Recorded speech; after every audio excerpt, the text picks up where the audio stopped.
Here with Todd Park, the U.S. CTO. We're here in New York, where you just talked about this introduction of Presidential Innovation Fellows who'll be working on a number of projects.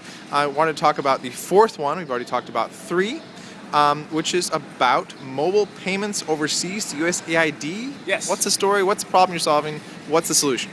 This project is called the 20% Campaign. It's led by USAID, and it aims to work with USAID and other government agencies to transition cash payments that are currently being made overseas in support of development assistance, foreign policy, government operations, transition those cash payments to mobile and other forms of electronic payment, like smart cards, etc.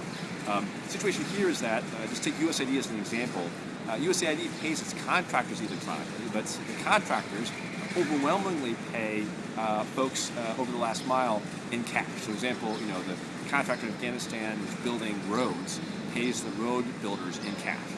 Afghanistan National Police really been probably paid in cash. And the issue with that is that payments in cash increase the unfortunate opportunity for waste, fraud, and abuse, create safety issues, leave on the table the opportunity to improve financial inclusion through mobile payment, the establishment of bank accounts.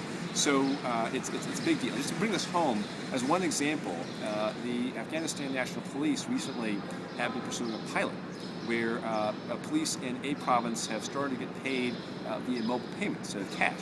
And when that program started, the feedback that was received from the police folks was, thank you for the up to 30% raise. They actually hadn't gotten a raise. They were just being paid what they're supposed to be paid because it went straight to them on their mobile phone. But before, because the cash was traveling through informal middlemen, cash, 30% of the salary got taken out before it got to the police person. And this is even more important to understand because actually the 70% of their actual pay they were getting before, in a lot of cases, is less than the Taliban was offering them to join the Taliban. But the full pay that they actually were supposed to get, which they're now getting on the mobile phone, is more than the Taliban is offering to them. And so moving to mobile payment in this situation not only improves development outcomes, gets us bigger bang for our buck, but literally can save American lives.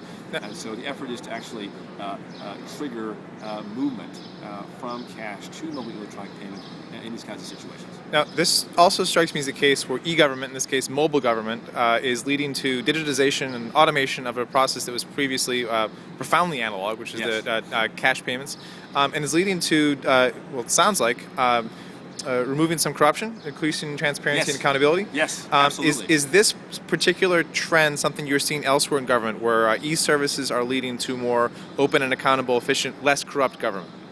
I think that transparency in general, and e-service certainly is part of that, is an enormously powerful weapon to ensure that we're able to really fight with our full collective power as a country, waste, fraud, and abuse. Okay. Absolutely. Are there any other examples from healthcare which you've worked in before, or where automation or e-services, e-government has made a difference for open government? So there are lots of examples of transparency.